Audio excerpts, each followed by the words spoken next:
She's been called the de facto leader of the EU, the new leader of the free world, and even the most powerful woman on earth. But in her own country, German Chancellor Angela Merkel is more unpopular than ever before. She's been struggling to form a coalition government and last year lost a number of seats to the far-right nationalist AfD, or Alternative for Germany party. Speaking at the recent World Economic Forum in Davos, the German leader claimed she was doing all she could to get the populist wave under control. But is she? Or is Merkel the cause of it? And how do her current political struggles affect not just the future of Germany, but of Europe?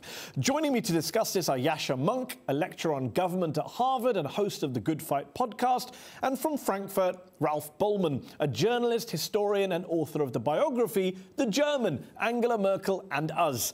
Thank you both for joining me in the arena. Ralph, let me start with you. In the past, you've praised Angela Merkel's leadership. You even wrote in your 2013 biography that she was, quote, in perfect sync with the national mood.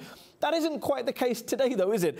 Nearly half of Germans, according to the polls, say they want Merkel to resign. In 2017, she led her party to the worst result since 1949. Her era of dominance seems to be over, isn't it? Yeah, there are two reasons, I would say. First of all, she is in office for 12 years, and that's lots of time, even for Germany.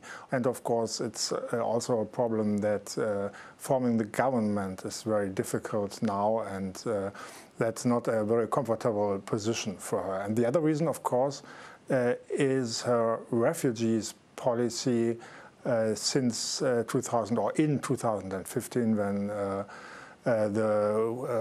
nearly 1 million refugees came to Germany, and of course that was a great push for the right-wing and nationalist AfD party. But, well, I think that it's not the fault of Angela Merkel because there were few alternatives how to react in the situation we had in that year. Yeah, but of course, it's a consequence of her policy. OK, Yascha Mounk, it's to do with the fact that she's been in power for a long time. That's one of the main reasons why she's so unpopular now. It's not through faults of her own? I think it's a little bit of both. Obviously, once you've been in power for over 10 years, it's easy for people to sour on you. But I think the best line on Angela Merkel always used to be that she's minimally invasive. She doesn't really get on your nerves. And I think she still doesn't get on people's nerves in quite that way. It's not that they see her on the TV screens and they think, I just cannot stand to see this face anymore. I don't want to hear that voice anymore. I think people are recognizing that she actually hasn't shown real strategic leadership. And that's true across a whole range of issues. The refugee crisis is one moment where she seemingly had some kind of leadership, for she was actually buffeted by events to a remarkable degree. But the same is true on the Euro crisis, where she didn't clearly set out how Germany should deal with Greece and other countries. She sort of kept muddling through. The same is true with the rise of liberal populists in Poland and Hungary, where she hasn't shown real leadership. And I think people are recognizing now that the same is happening in coalition negotiations, which have dragged on without a clear word of leadership from Angela Merkel, without her saying, this is where we want to go and why, that she's not as strong a leader as has been claimed.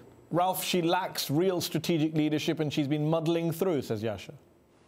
Well, yes, but I think that for her, that what you call muddling through is part of good political leadership. It's pragmatism and to see what is realistic. And if you take the Eurozone crisis, for example, the countries of Northern and Eastern Europe were not so much, or the people in these countries were not so much willing to pay money or to guarantee credits, to be more exact, for other countries in Southern Europe, and vice versa.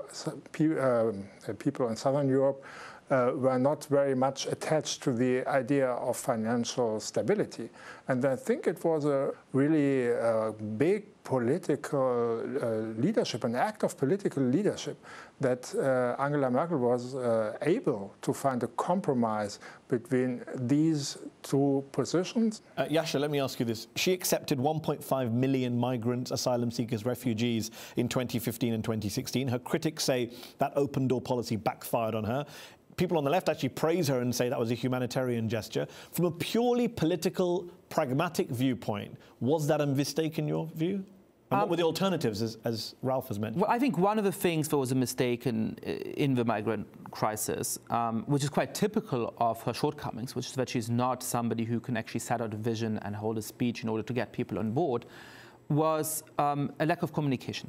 So what she did was quite bizarre. You would expect somebody who's actually committed to helping refugees to try and keep the door open while reassuring people that there is a limit and that she's taking steps to manage flows. What she did instead was the opposite, which is to say that she actually did what she could to stop the migrant flows. She struck a very dubious deal with Recep Erdogan of Turkey, for example, to make sure that no more migrants could actually reach Germany. And otherwise, she told the German public, there's no end to immigration and to the refugees. We will not have an upper limit. This is going to go on for however long it will. And I think one of the reasons why Germany turned against refugees so strongly is precisely that they had a sense of this is going to go on forever. And so then it'll change our country very quickly. So if she had been very clear about the fact that there's going to be an end of this, I think that people would have been more accepting of refugee policy. Yeah, I think that the main reason why she acted how she acted was simply Europe. She thought that Germany could not be the country which closes the borders. If Austria does that, that doesn't matter, but Germany cannot do that, and especially in the situation of the summer 2015, after the deal with Greece, where many people thought that Germany was too hard against Greece and Greeks.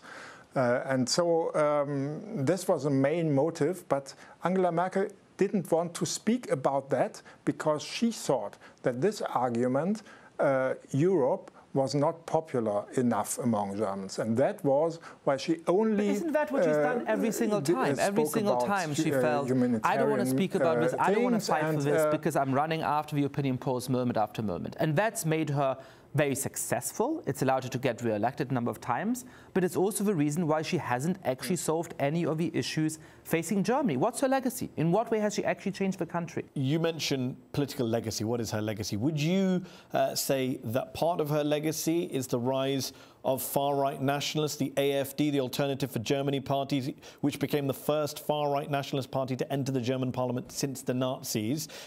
Merkel's vote share went down last year. Their vote share went up and they won seats for the first time on this level. Do you hold her responsible for the rise of such groups? I mean, there's a case to be made there, right? You can say that because she has vacated the political right in Germany, because she's moved her party to the center, that left a space for the AfD. When you look around Europe, there isn't a single country with a system of proportional representation where some form of far-right populist party hasn't risen. So I think Germany was overripe for that, and that probably would have happened with a different chancellor as well. Ralph? Perhaps it's part of Angela Merkel's legacy, but it's not in the center of Angela Merkel's legacy. Her legacy is, in my view, that she managed to, with her muddling through, yes, of course, but to bring Germany and Europe quite safe through the recent 10 years of crisis. First of all, financial crisis, then Eurozone crisis, then Ukraine crisis. We were at the edge of a third world war when she started to talk with Obama, Putin, and so on. And then, of course, refugees crisis. And so let me ask you this, Ralph. Europe. Angela Merkel, she's been in office nearly 13 years. We don't know how long she'll be in office for. Will she be remembered as a great leader who united Germany and Europe behind her, or as an overrated leader whose tenure ended in failure? How will historians judge her? I think she won't be seen as a great leader like Helmut Kohl with very new things like reunification. But she will be seen as a great leader such as Helmut Schmidt, for example, a chancellor of crisis, who managed to keep Germany and Europe safe in a time of crisis. And I think when she is not there anymore, her popularity will rise again. We're almost out of time. Briefly, Yascha, how will history judge Angela Merkel? I think it's a very decent, very competent leader who didn't have a foresight and the strategy to actually confront some of the big crises that haven't really come home to hit yet, that right now aren't quite felt yet, but I fear will be over the course of the next decade. Gentlemen, we'll have to leave it there. We're out of time. Thank you both for joining me in the arena. That's our show. UpFront will be back next week.